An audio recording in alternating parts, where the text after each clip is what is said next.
Yo, yo, yo, what's up, everybody? It's Pudge Fernandez with another episode of Hot Pudge IG Live.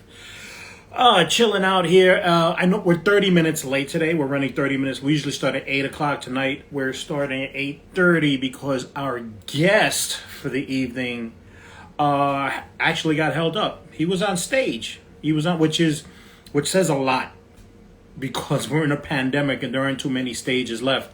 So we're about to get him on. Hope he did well. He usually does. He also dropped an album, comedy special. We're going to put him on right now, real soon. I'm going to shoot out the request. But yeah, man, it's January. It's the middle of winter. Oh, shit. Speaking of devil, there he is. Neko White. Oh, my God. Can you hear me? Yeah, I can hear you. There we go. Big Pudge. What's going on, man? How was your show? I was just telling everybody you were late. Yeah, I'm sorry. Stage. No. It was actually really good. They had a really good crowd outside, man. Okay. You know, and I just took off one mask. This is the other one. I came upstairs to the roof. I got the door open for the ventilation and all that type of shit. So, buddy, I'm here with you. Thank you for having me on again. No, glad to have you, man. Glad to have you. And I was just saying that you doing a show usually is not a big deal, but under these pandemic and it's winter, they're like few and far between. I sporadically see shows or open mics like pop up in the park when it's that one nice day of the week. We've been averaging like one nice day, and everyone's going on social media, open mic or a show. Yeah, and just taking advantage because we're just struggling. We're not, we're hurting. I'm grateful to have the you know what I'm saying, to be able to be active during this time, weird as it is, you know what I'm saying. But there's the few spots that are still happening right now. To the people that are doing them, fucking congrats to them. You know what I'm saying? If you're able to keep your thing alive, as long as you're being safe about it, whatever that means to you, do your best. You know what I'm saying? Do you see anything different with the crowd as per pre-pandemic and now, like outside under circumstances? They appreciate being there a little bit more, it seems. You know what I'm saying? Like they really seem to get that they're like a part of something now. And it seems like they're just thirsty to be out. You know what I'm saying? Like motherfuckers are letting jokes fly that might not have flown just a year ago. I think maybe they feel that they know they're important. Like we knew the crowd is important. Every time we do a show, we want to. I think they know how important they are now. Yeah, they appreciate what it is that we're doing and what they're doing and how we need each other, especially in a time like this crisis. And it seems to be working out. Not too many, but hey. There's not too many, but it keeps you hopeful that when we do come back, there'll be something to come back to. Like bro, I'm telling you, the feeling I've been getting this whole time is more that people aren't able to go out, but if they could show up to clubs, I think that they would. And hold on, El Meme, what'd he say? He likes your Harriet Tubman bit, I believe. Hey, thank you, fam. I appreciate you. That's actually Chief Warrant Officer Echeverria. Get out of here. Right. I served with him 20 years ago in the National Guard. Okay. Well, first of all, salute to you, big dog. And he recently, a couple of years ago, was serving with Lynette Palladino. You know Lynette? Yeah, I know Lynette.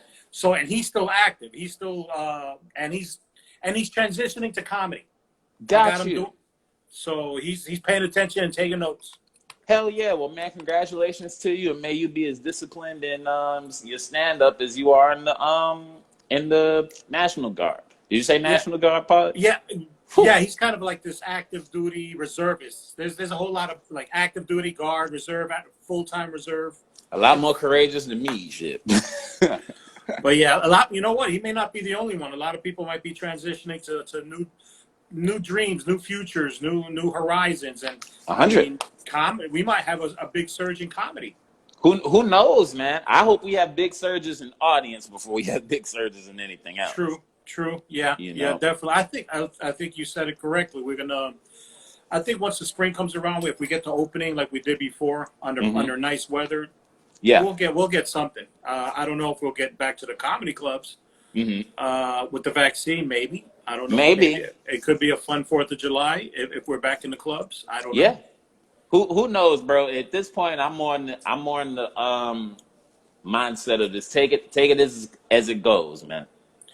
And that's exactly what a lot of comedians, including yourself, myself, have been doing. We just took this pandemic and said, what are we going to do? Yeah. And we started just launching different things. You created a comedy special. Yeah, man. Like no other special. Thank you. There's very few. You're one of them. Mm-hmm. And it's the Dark Out. Yes. Album. The Dark Out. Now Call it the album one more time, and I'm telling you, I'm gonna show up to Queens, and I'm gonna spill your Sunday, comedy man. special. Yes, sir. Special. Okay, so clear that up. What's the difference between an album and a special? So the difference between an album and a special usually is just like the way it's perceived in video or audio. So this is just straight video of my material. There's not even any audio to it yet. You know what I'm saying? The crowd isn't there. Right. You know what I'm saying? Which makes it different, but 100% is special, man. Okay, no, it is special. If anybody's watching or listening, or the Dark Out, Neko White Dark Out, where can they get it? Where can they see it? You can find that on YouTube, ladies and gentlemen. Okay, it's on YouTube. Neko White Dark Out, Neko WHITE DARKOUT. Most different I've ever done any jokes, man. Well, yeah, absolutely. I mean, I agree. It is a special because it's really special. It's something I don't think I've ever seen that.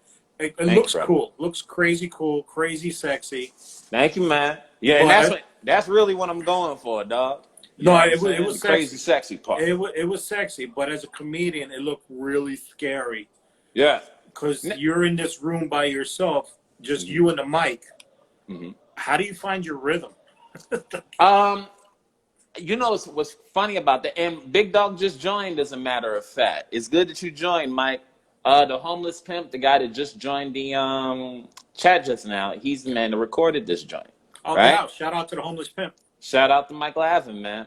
When I reached out to him back in, I want to say June, I watched this documentary with Lil Wayne in it, right? And dude was standing in front of a microphone just doing his lines.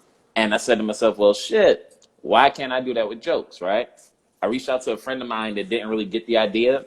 And then right after that, I hit up Mike. He understood the idea. He liked it and agreed to film it. We went to the Pimp recording studios. And I just said to myself, like, just do it like you would do it if people were here, right? So that made it a little less awkward. But we definitely had to get into doing I did 2 takes before we shot it the way with the microphone that you saw.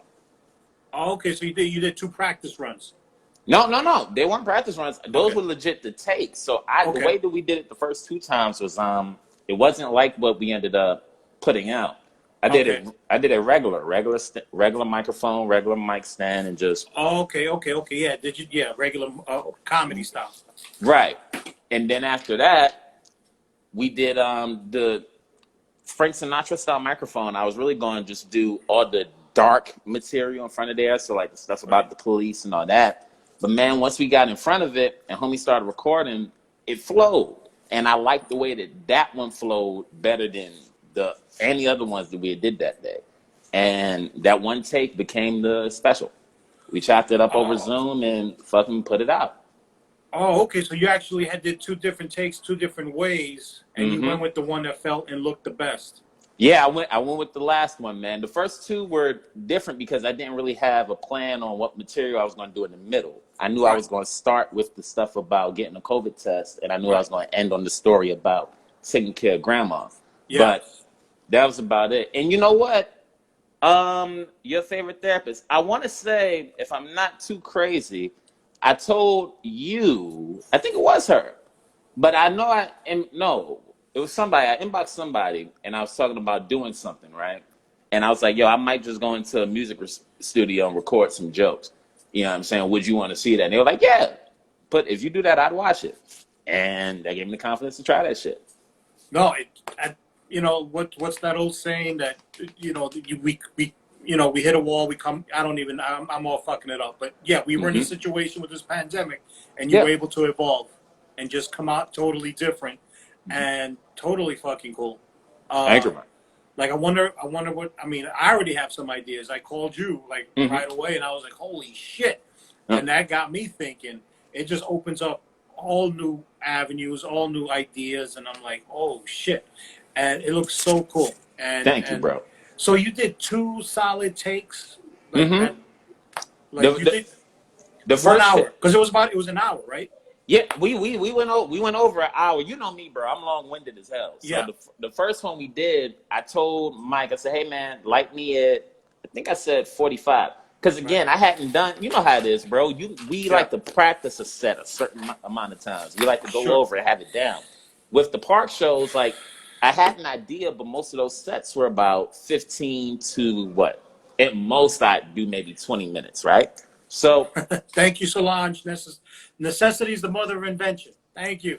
yeah, straight up, That's what straight I was up. trying to say. Necessity. I might put that down somewhere, Solange. Because that's So exactly what you did. That's what you did. And that's what a lot of artists are doing. It's like we're being put on the spot. yeah, We're artists. We can't stop. You just mhm, don't fucking stop. We have to evolve mhm. or change or adapt, and that's exactly what happened. And what you came out with was like, oh shit, that Thank you, was bro. dope. Yeah, man. Look, if nothing else, I'm proud. I'm proud of that joint, man. I'm real proud of that joint. And it's seldom when you do something where you feel that. When I say I feel that way about it, I mean like when we did it, I felt good, man. Like legit felt good after all was said and done. And the fact that people watched it and so far the response has gotten back is an actual response. Like motherfuckers feel a way about certain jokes. I appreciate that because It, it's a it time when nothing else is really nothing's really concrete right now. I mean, yeah, we adapt. Creative people adapt, and we must. And we just, I don't know. Like I said, it looks scary, but you become fearless because, like, what else are you gonna do? Right. What else? And And and I and would there have felt was like a bum, man. and there's nobody else in there. But it was what, you and 2 other people, one other person. Yeah, it was me. It was me, Mike, and the New York video guy. So it was the Okay. three of us in the studio. We rolled for 4 hours. God, yeah, shit, sure did. Huh? So how do you? I mean, do you put like your in the mental state as far as your rhythm, your pace, your where like do you have an automatic laugh track in your head to where the punchline and the laugh Mm, is to try to keep some kind of a pace? Because that seems scary as fuck. mm, Like okay, because I've done Zoom. yeah. I've done Zoom. I What can't up, do Zoom. Andre? I'm not Right. good at Zoom because of my head is in a space Mhm. and I don't feel nothing, so it's difficult. Right. And I'm staring at and I'm looking at your video and it's like it's so cool, but god damn, I don't know if I can. You know what I'm saying? Like, I what are get you you. doing in your head? So with that, I used to work out material like that, right? So Yes, you did. Yes, when you I did. when I was younger, it was always about having the amount of time that people said that I wouldn't have. Right, So when I was what 14, 15 in school, my teacher would give me 20 minutes. And back then I didn't have shit to really do. I was just filling the time. So right, then when I started out on the scene, it's like, okay, I got these jokes, I got this five, I got this five, let's put this together. So at home, I'd start a timer and then just do the jokes. And wherever I thought the laugh would be, I would take a pause. Right? That's how I would train for the March Madness competitions, whatever right, was timed, all that stuff. right. So whenever it came down to wanting to do a special, an album, or whatever that was going to be filmed, I tried at home just timing out what I got. For this one, it was more of like, what do you feel about certain subjects that you already have jokes around? So the COVID stuff, just go in, tell the story how it happened, Mhm, and as I'm going through the jokes, just okay, this would be where the line is. Take mhm. 2 seconds here, take 3 seconds here, and I was actually going pretty fast, man. I was Right. going pretty fast. No matter what it came out like on the tape, when me and Mike were going over the edits, I was talking at what he said. He put it double speed. So I was going. So it does something to your pacing, but I don't know. I guess I'm a It might be madman, bro. worth it. It may because honestly, we feed off the crowd, and sometimes the crowd gives us the pace. Yeah. But if there's no crowd there, you just get in your own rhythm, and now Hmm. we're forced to follow you. You know, Yeah. so that might work out in your benefit. Who knows, bro? Who And knows? and going back to what you were saying, you just reminded me. And this was a story I shared with somebody. I shared it. Shoot. It was about you Hmm. because you're ahead of the game. You started so young, and how much respect you got as a minor when you started. Mm-hmm. And I told somebody how serious you were, and you at a different level. And I told the story how we were at the Laugh Lounge. I had my mics, and then later on there was a show or two, but there'd be nothing in between. We'd be upstairs drinking and bullshitting, and you were downstairs by yourself in the empty showroom going over your set. Fuck, right. Yes, you're right. I remember. I think I went looking for you because you were still a kid, and I was wondering, I hope you didn't get lost. I don't know where you went. And you were doing your set by yourself, and I'm like, and I, as scared as I was watching you do Dark Out, I think when I saw you do that, I was like, very cool, very scary. And I think I asked you okay with this? And you're like, and you were very cool. I'm like, damn, I wish I was you because this looks fucking off. But yes, you were training for this and you didn't even know it. That's what. Thank you for fucking bringing that up, man. I'm smiling like hell under this mask, bro. I shared that story. You came up in a conversation somewhere, and I was like, you don't know Neko. Yeah. And when he was doing, this is why 14, 15, 16 was getting more respect than adults. And this is why, because he was going above and beyond, and he was fearless. Appreciate you, brother. You know that. So go figure. It's like you've been working on it for this Dark Out. You've been training. You didn't even know. You blew my mind. You got my glasses foggy. I fucking forgot about that. And as soon as you mentioned it, that's right. When they cancel shows on Mondays, because your mic was at 5, and then Donnell had the Mashup Monday show. Yeah. So whenever they wouldn't do the show, I would go there because sometimes Delilah would make the peach cobbler and all that shit. Yeah, so I really went to either get on Donnell, do your 3-minute mic, do Donnell's show, and get the peach cobbler. So whatever day they didn't have anything. And motherfuckers were upstairs like, well, shit, the home is, the block was dangerous. So, yeah, like I said, we'd be up like this. It'd be after my mics, but before the show, or if it was canceled, and we would just be drinking. We'd be just drinking and hanging, and you were downstairs working by yourself. I was like, fuck this kid. I feel like shit. I need to go back and find you ever wish that you recorded more back then, man?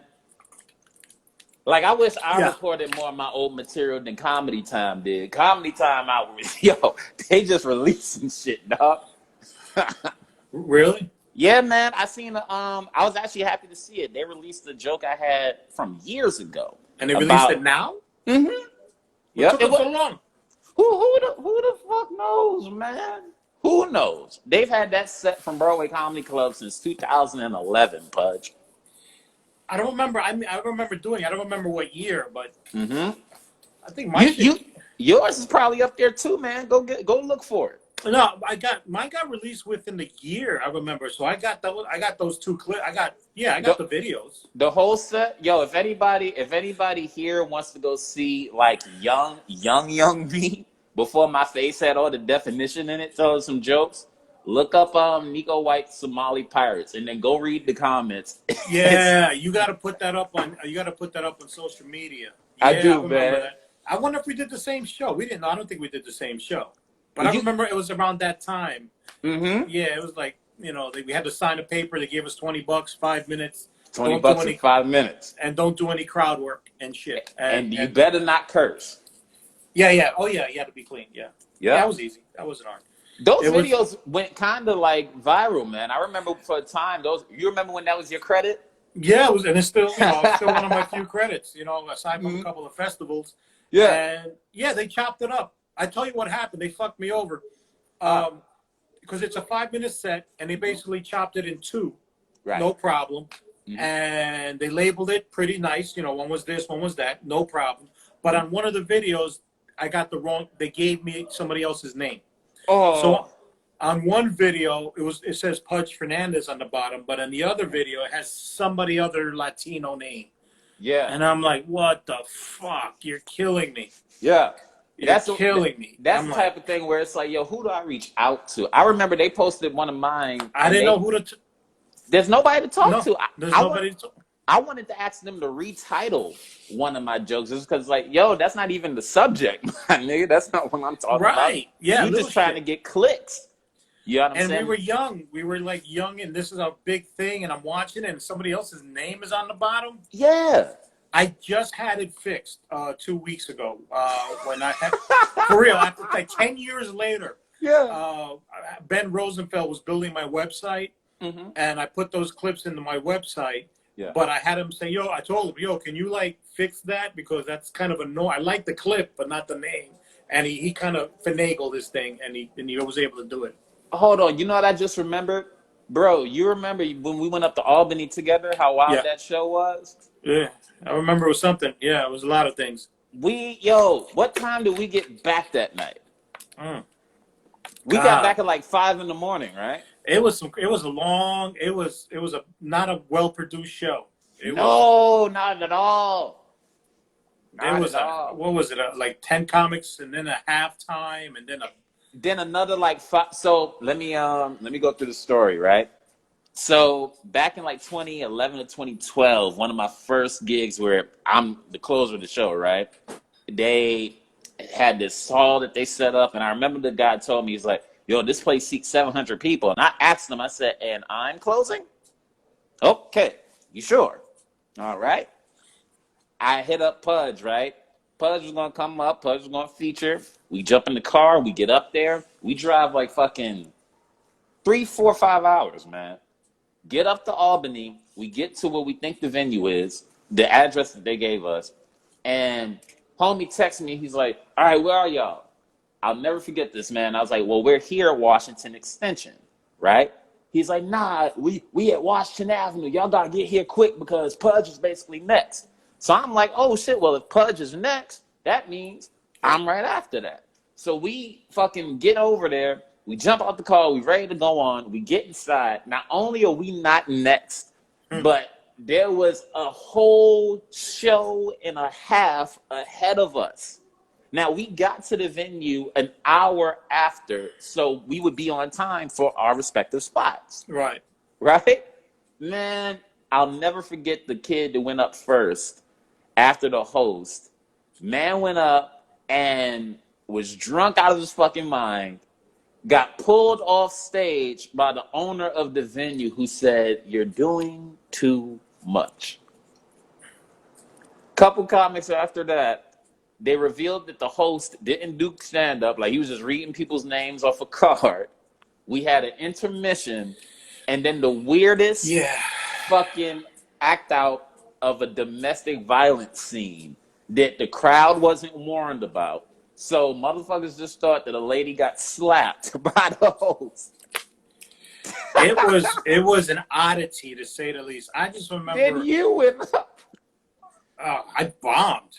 No, you didn't. Yes, bullshit. Because I remember that show. I remember the comic who went before you, and I remember you went up and set order to the room because the show was wild. Before you, a comic had went on and done like what, 20 minutes?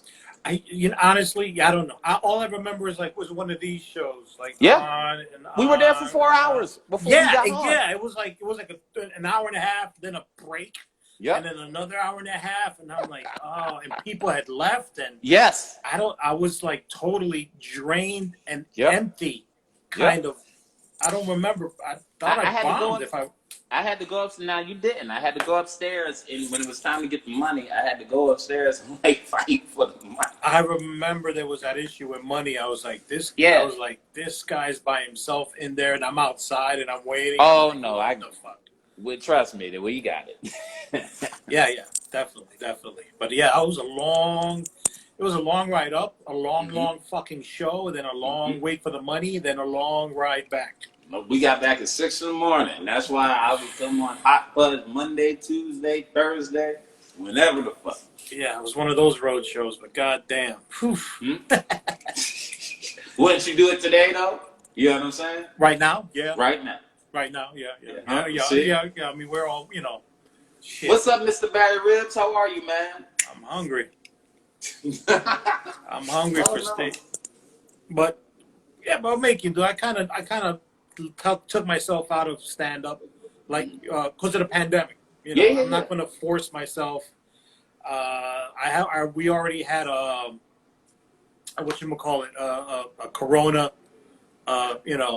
thing in my family. I already got tested, so I had my first corona test. Gotcha. We had one scare. I still don't know the details of the individuals who caught it, but we're good. We're good. So as long as you good, man. Yeah, That's we didn't have. all Yeah, that matters. we didn't have direct contact, but we were 1 degree of separation of that contact. Yeah. So we all had to get tested and be on the safe side. I'm gonna go test it again. We're gonna get tested one more round just to be Of course. sure. Of So course. I'm really not thinking about stand up till March, April when I Yeah, start no, getting when the rooftops and the Yeah. parks again, you know, and then I'm not doing no inside shit. Yeah, and hopefully maybe we'll start at 20% indoors again. Mm-hmm. Whatever we start at, I know I'll be here. You know what I'm saying? God willing, with these two masks on. How many shows are you doing now? Like, what are you averaging a week? Is there? It depends. It depends on how much it depends on how much you want, right? So if I wanted to go every day and like have a show, I probably could. But right now, man, I'm good with whatever comes my way. You know what I'm saying? If that number is, because I'm not doing everything. Right. You know what I mean? So it just depends on it. Right now, I think I'm averaging about, when I was taking, everything was about maybe 5 a week. You know what I'm saying? If I wanted to, I could probably pull down 7. But I space it out, man. You know what I mean? I ain't trying to get none of my people, none of this shit. And more importantly, I ain't trying to catch this shit. I ain't do a special in front of no audience just so I could be out to catch that bitch, bro. Yeah, it's like an emotional, roller coaster. Because sometimes I'll get. I did a show. I wasn't feeling well. I didn't think I was gonna like it. But as soon as I grabbed the mic, I was like, "Holy shit!" And 10 minutes flew, and I was like, "Oh, I want to keep going." And then I get amped again. But then, somebody catches corona, somebody passes away, or something, and then your feelings like you're not amped anymore. So I did the same shit last week, man. When I found out that the new strain made it to like Saratoga, right? I had a week's worth of shit. I canceled everything. I said I ain't doing nothing until the 13th. And then as I watched to see if that shit popped up too many other places, and when it didn't, I reached out on Sunday to be like, well, if you can use me a couple times this week, let me know. Yeah. Have you seen some of the performances or other cities and states around the country? It looks like I've seen some videos of clubs and restaurants, even in New Jersey. It doesn't look like nobody gives a shit. It doesn't look like there's any distance or mask or anything. I'm like, yo. Yeah, I mean, in the other states, I look at it and I go, well, shit. What? I don't know, dog. I don't know. It's weird because it's like I know a lot of guys are going, but I don't know. Maybe because we were the epicenter and we saw it in our face, and we saw the hospitals in our own neighborhoods. Fatigue is real.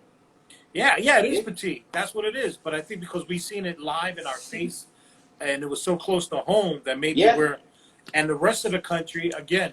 They're not the same as New York. They're more spread out, but it's like we all live on top of each other, man. But it's like even there's some cases where I walk into a grocery store, and I don't think the governor or that shit. They don't understand that you can enact a rule, but if you aren't going to actively enforce it, it's going to stop meaning. It's going to stop meaning shit after a while. Yeah. You walk into a bodega and everybody has their fucking mask off, and it's like, well, what is the guy that owns the store? What is he supposed to do?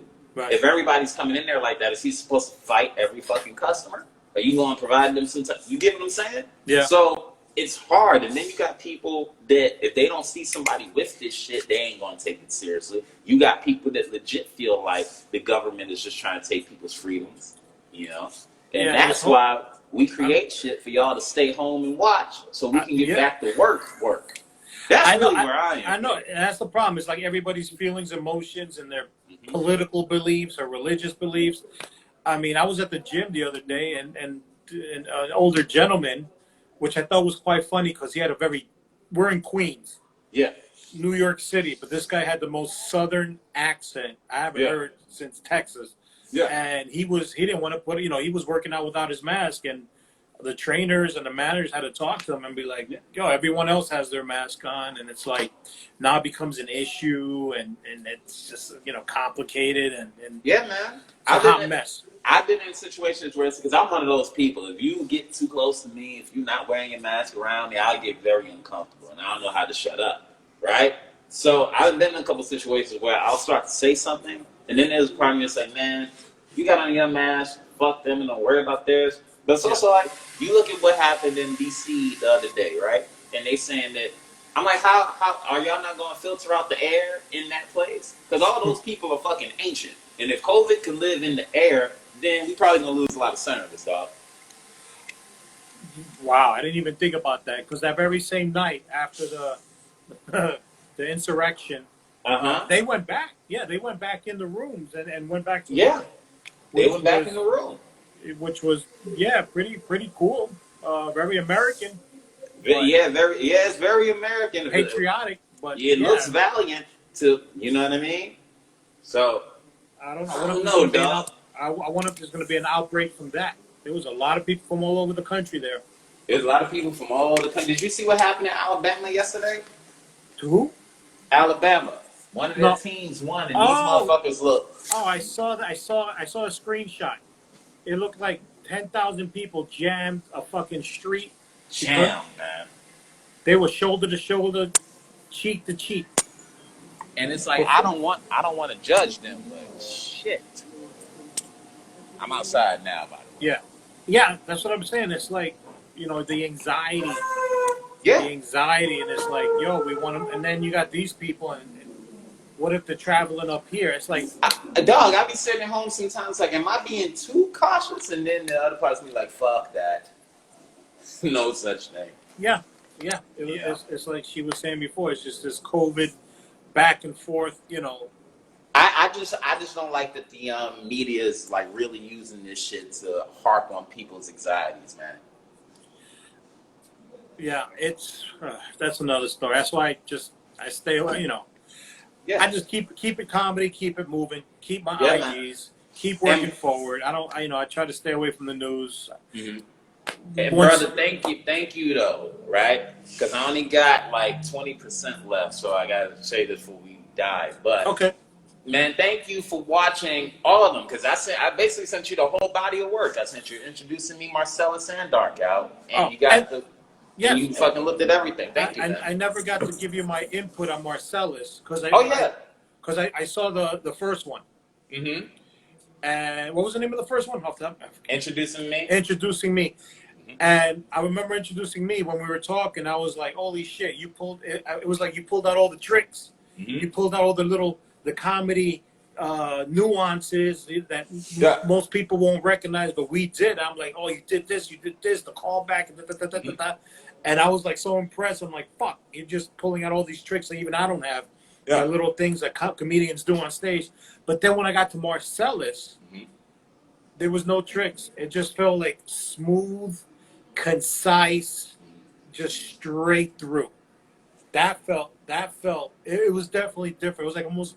I wouldn't call it maturity, but maybe, you know what I'm saying? It's like, okay. Man, I hope that's what it is, dog. Because I swear to God, I'm at that like weird point with being called like a young comic. Yeah. Because people say it, and I think they mean more my age. But you know how I am. It's like I've been around. A young man, been around a minute, dog. Yeah. I ain't had no facial hair. I was 5'8" when I started. Yes, I'm almost 30, dog. That young comic shit is gonna stop. I'm sick of it. Well, I love the Marcellus in a good way though, because it was just smooth. It was just smooth and concise, and the segues, the connects. The segues and the connects. Mm-hmm. It was you see it. Nice. You see it with experienced comedians, and it looks flawless because you don't feel it. Some guys, it's a hard change. You're changing lanes like. No. But the smooth. Some people do it intentionally, which is fine because that's their forte. But I just thought Marcellus was real smooth, and it was some real deep shit. I can't remember the bits, but it was some real deep shit, like what Paul Mooney deep, like you know what I'm saying? It's like that like ooh. The back of Marcellus was what would have been what I would have put somewhere, you know what I'm saying, when shit was normal. You know what I mean? So that part of it is like, I think sometimes like, will that material see anything again? Like, will I take that material and put it anywhere else? You know what I'm saying? And it's like, there's a couple jokes that I might, then there's a part of me that's like, shit, maybe I'll leave it there. Who knows? I remember years ago I asked you. I think it was around your first album. Like, what do you do? And you were in the mindset of just dumping it. Once you did it, it was done. Yeah. And you never recycled. You still feel like that?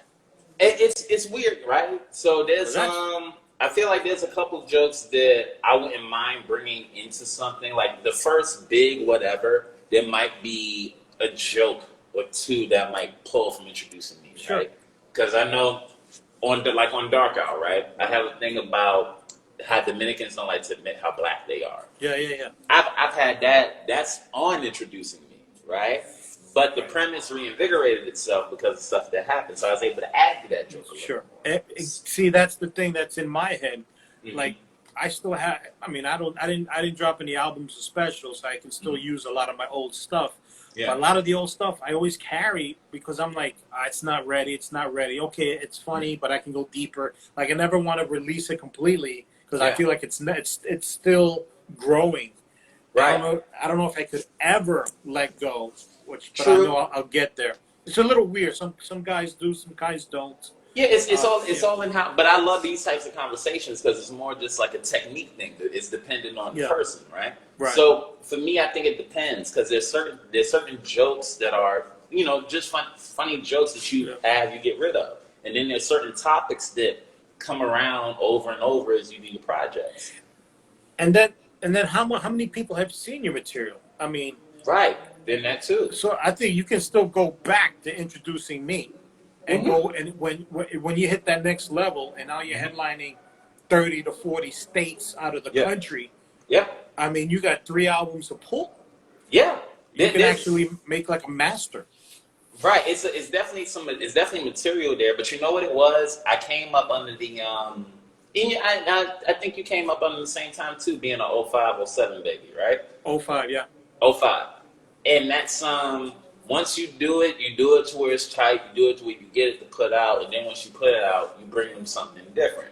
Louis C.K. I know it's not as much Louis C.K. as it is like the Donnell Rollinses, the Mike Yards, and those folks. Because remember, coming up watching them, I would see Donnell every time he came to Carolina. Yeah. And you have those repeat people that come to the show, and they're saying things like, oh, the material was different. And I always hear them talk about how, they got to get a different show if they're going to pay the money and that type of shit. So I think that's loyalty. I take that to heart. That's loyalty to the craft and to the people because the people are responsible for helping make us. 100%. And its level of difficulty is fucking up there. Yeah, I know most of us, I'll put me, I'm not trying to crank out a different hour every. I'm not there yet. Right. Look, I'll tell you, man. I have a fear of misfiring like nobody's business. You know what I'm saying? Whenever it's time to put something out, I dread that shit leading up because it's like, oh, I hope they like it. I hope they like it. When I say they, I'm talking about like the ones that are here, like on my Instagram, on my Facebook, whatever couple people that actually watch. You do it for them. When the masses get to see it, they get to see it. But for the people that are with you when it's like not huge yet, when like you can tell, I know almost every like, I know where every view came from. When I look at the analytics, these people grew up with you throughout the time, right? So for them, and because they have to see it again, I want to make sure when they see it, you can say, okay, it's different than what you got the last time. And hopefully it feels like we changed a little bit. I feel like that too, where I feel I'm indebted to the people. Yes. I think first of all, I'm doing this for the people. This is why I wanted to be a comedian because I want to make people laugh, as many people as possible, all over the world or wherever. But it's about them first. Yes. And then that's the bottom line. At least that's how I think. But sometimes I feel like some comedians, they're worried about getting too much respect from their peers. Mm-hmm. Or their elders, and it's good to have respect. Mm-hmm. It's good for your peers to respect you, but at the end of the day, they're not buying tickets to see you. They're not filling the clubs. Mm-hmm. You have to, put them in order. It's like I think the people first, and then hopefully you kind of one you have to do and one you hope comes. Right. You have to entertain. You have to make them laugh. You have to get them to follow you. Yeah. And then if your peers respect, because there's a lot of big time comedians that just get no respect. Yeah. Shout out to Rodney. But you know what I'm saying? They're selling out. They sell out. But their peers don't. Their peers don't respect them. But you think they care maybe a little? You know? Well, I think we all care for what we're not getting, right? Yeah. You know what I'm saying? We all have our feelings. We all feel. I can't. Let me not speak for everybody.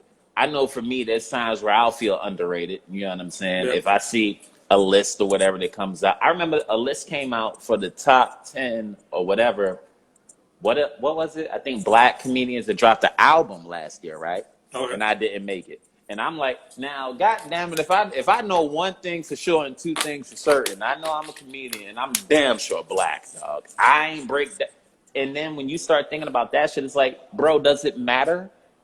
You know what I'm saying? And the truth of the matter is, it doesn't, but you appreciate both things. Yeah. You know what I'm saying? I always wanted to be one of those folks that, like, when you go on stage, the comics come in the room to watch your shit, right? And then as you get older doing it, it's like, okay, man, you might get that. But then it's also like, when they do it, sometimes before everything went kablooey, it was like, I walk in a room and you'd see, like, every now and again, depending on where you were, some of the young comics come in that would, like, if you were out of the way, they'd be next, and you could see them looking at you. Yeah. It's like, oh, motherfucker, relax. Go back in the front. I'm just trying to be normal. It's flattering. It's flattering when it happens, and it's real cool. But I think some comics, I think, just put too much emphasis on peer. You know, it's like they might, but you need both things. Everybody just wants to feel good, so I don't even admonish them for wanting to get it from their peers, as long as it's positive. You know what I'm saying? But the people over everything. Because I get wrapped up. I mean, we all have egos. Yeah, we all do. I want respect from my peers, and sometimes we go through those phases. Those phases, no one showing me love or respect, or just simple not booking me on my show. I'm like, I can do that shit. I can do that show. I mean, here's my qualifications. Here's my resume. Dog, really? Come on, man. And it's like, but we love the job, man. Yeah. You know what I'm saying? We love the job. We love the motherfuckers that work the job with it. This is a weird little art form, dog. I've been thinking about that shit the last little while, because when the years change, I get real introspective and sensitive. You know what I'm saying? I'm a Taurus. It happens sometimes. No, it is. We picked a very a hard road, and shit. But we drive the car, man. Yeah, no, we're driving. It's just like in my world, nobody gets it or understands, so I get looked down upon because I'm not living at a certain status. Oh, my family's big on status and real estate and jobs. Yeah, and I'm looked down upon. But I'm like, first of all, I succeeded before comedy in the real world. Yeah, including the military and the real world. It's not me. Yeah, this is me. Yeah, this. So it's like it's. I don't want to even get into it, but it is what it is. Shit, I'll get into it with you, man. When it comes to stuff like that, you know what I would feel that more from? I would feel that less from family. I would feel that more from like comics that had quote unquote day jobs. You know what I'm saying? Like, bro, being full time, sometimes motherfuckers are acting like this shit wasn't as serious as it is. Meaning, oh well, you just stand up full time. So what do you do for your living?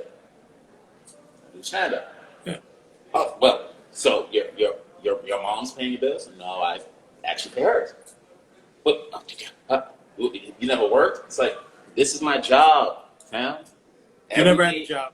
But see, but that's the thing, right? Is that I do.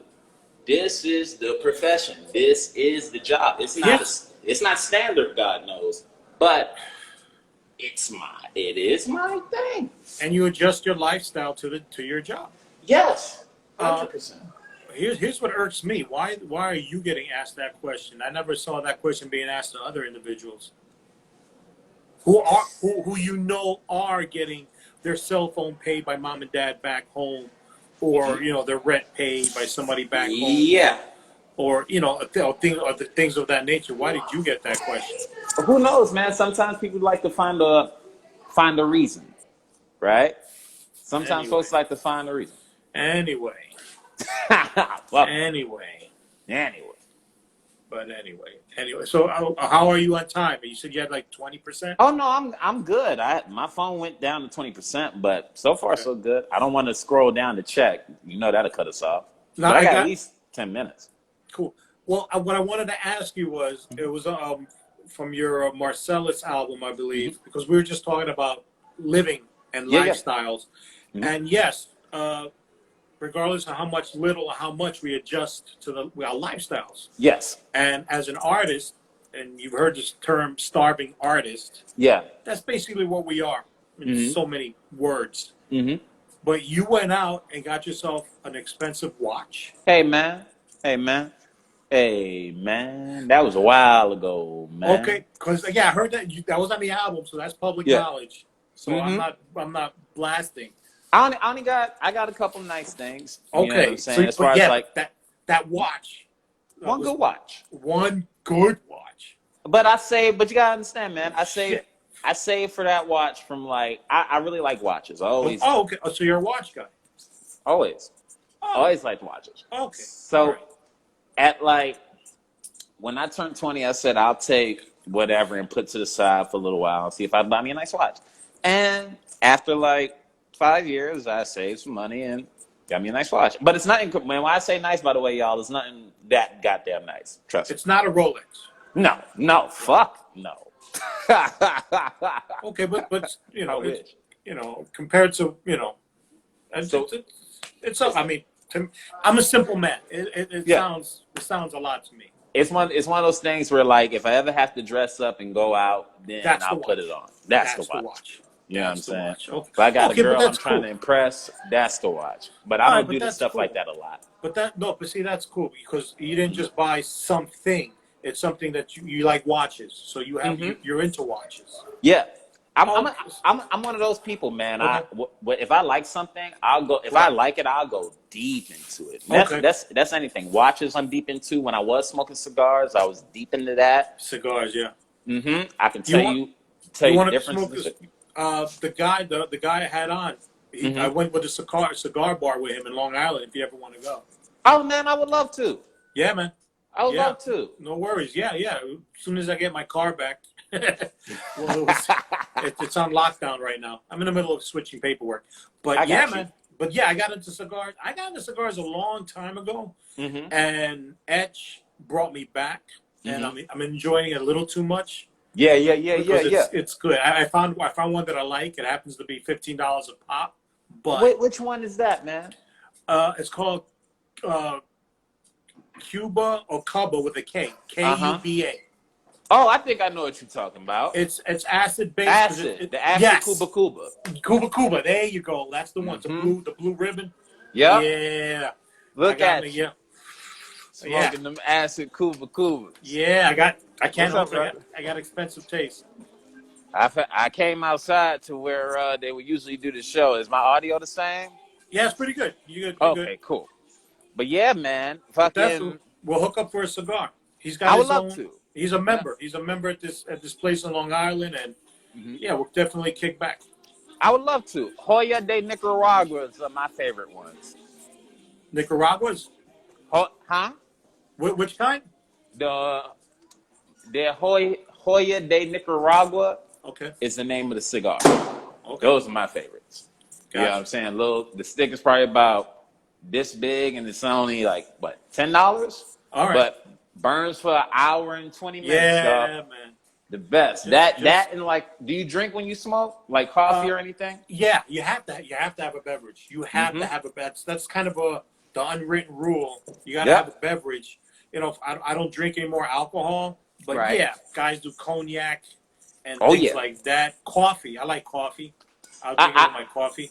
I would drink, there would be a flat white coffee that I would get all the time when I used to go to the, because I was a member at the Cigar Inn, the Casa de Monte Cristos. Oh, okay. Oh, shit. All right. Man. You're a member. Look at you. I was. They took the memberships away. Because I guess the deal that they were giving was that if you spend over a certain amount, you get like 15% off. And people were reaching that. They were reaching that, I guess, too fast. Right. for the system that they had, and then COVID fucking flipped shit. But yeah, he's a member. Yeah, he's a member too. He's got his own personal humidor. Yeah, with the key, and you go back, and they have an indoor and an outdoor. So people don't know, man, the treatment that, like, people do a lot of things for good treatment, and people will show up back to places for good treatment. Cigar lounges, like, legit, the ones that get the best treatment get to go on the longest. You know what I'm saying? Rashad Bashir, what up, boy? Yeah, man, I enjoyed it, and a little too much. Like I said, it gets a little pricey after a few cigars. Like, man, you look and you go, how'd I spend $50? All I had was one cigar and 3 coffees and 2 bagels. Yeah. But it's good for once in a while. It's good for 100%. Once in a while. You know what I'm saying? He's got a spot. So definitely, I'll give you a shout out. Maybe I'll pick you up. Let me know. I would love to, man. And I didn't know, but he had an outdoor, so we can be in the back. There's an outdoor patio. Sound like a plan. Sound like a plan. Who just joined us? We had a couple people. Hold on, let me see. What up, man? Rashad. What's good, man? Ain't shit on this side, bro. Talking to Pudge, same old same. Just staying alive. Just keeping busy. Just keeping busy and staying alive. Adapting. Yeah, no shit. Yeah, I'm working. You know what? Since you're out, you're special. Excuse me. I'm already writing my thing out. I already have some ideas. It's gonna, hopefully, if it comes to fruition, it's gonna come to fruition, man. It'll be outdoors. It'll be similar but outdoors, and hopefully it'll be a dramedy. Because I kind of want to go deep. Yeah. So I won't necessarily be all jokes. It will be comedy influenced, but you know what I'm saying? It's like there's gonna be moments because when you spoke about your grandmother and all that deep shit, I was like, damn. Yeah, those stories all get to share that often, man. And I'm thinking I start writing, and I can't write every day that deep because I get weird. Well, nah, man, you military, bro. I can imagine like going deep for you probably is going deeper than most people. Maybe, yeah. But I definitely want to put something out there. I got to put something out there. Definitely. Throw something in the water, man. It's time, man. Yeah, I'm working on it. So I'm already, 2/3. 2/3 is done. Fuck it. 2/3? Or 1/3. It's basically more or less like 5 chapters, and 2 are done. Perfect. So I'm or maybe 4 chapters. I'm something a little bit like you. I got the beginning, the first one, and I know the ending. It's the middle part that I'm trying to figure out to piece together. Well, so once you get there on that day and you do it, man, that shit gonna flow so well it's gonna scare you. Yeah. It's gonna. It's what I have planned is gonna be fun. Fuck yeah, man! I can't wait to see it, bro. Straight up. I'm scared just thinking about it, but thanks to you for dropping your special because that just there's it's endless. The ideas are endless. You just got to see it out there, and just roll with it, man. Just roll with it. Yeah. Do something. Anyway, man, let me let you go. I know you got to get back home. I got to go eat and go to dinner. I got to wake up in the morning. I got a busy day. The gym. Got to work out. You go on and you get to the gym, man. I'm going to get home. But again, brother, thank you so much for having me on as always. And y'all make sure y'all keep checking out Pudge's interview show. Tell them the title of it, Pudge. Hot Pudge IG Live. Oh, Neko. Yo. You're a 3-timer. You're the only 3-timer, by the way. Only three timer guests. You're the only 3-timer. Man, I'm going to be the first one to 5, too. Watch and see. Yeah, I'm pretty sure. I'm pretty sure. I don't see anybody else not. Well, who knows? Who knows? But, man, look, I'm really this way. I'll legit keep track. If I see somebody's name pop up almost the name amount of times I will, I'll reach out to you. Be like, hey, Pudge, come back on. I'll keep you posted. Appreciate you, big dog. All right, Neko White special, Dark Out. Find it on YouTube. Yes. Check it out. And his other 2 albums. Do what I did. See them in order. See them in order. Introducing me, Marcellus, and Dark Out. Watch Introducing Me, watch Marcellus, and watch Dark Out. And you can literally see the growth. And it's pretty cool. It was very cool. I'm glad I saw it the way I did because it's pretty cool. Thank you, man. And All thank right, you again for reminding me of that story. That shit made my night. it's true. You know what I I'm mean? telling you, every time, I don't know who it was, and I shared it. Yes. Love you, man. I You let know them know. that. Thank you, man. Be good. You too, bro. All right. Later. All right. Ladies and gentlemen, Neko White live from his rooftop show somewhere in Manhattan. Again, once again, thank you for watching. If you got here late, you want to see the beginning of this video, go to my YouTube channel, Hot Pudge Sunday. The YouTube channel is Hot Pudge Sunday. This video will be going up later this week, probably Friday, because I have another one. Today's Tuesday. I do another one on Thursday, and Friday I put them both on. So you'll definitely see this, or just hop on it now. I got 2 other videos with him. One in season 1 and one in season 2. So he got 2 other videos and a whole bunch of others. I'm almost at 50 episodes. So there's a lot of videos, a lot of comedians, a couple of special guests. Shorty D, hey, how are you? How's Virginia? Anyway, thank you for watching, guys. Again, go to my YouTube channel, Hot Pudge Sunday. Hot Pudge Sunday. I got stand-up comedy. I got Hot Pudge IG Live, season 1, season 2, and I got some fun segments I did earlier in the year during the pandemic. 6 feet, 6 questions, where I went around all New York City and interviewing comedians. So that was a lot of fun.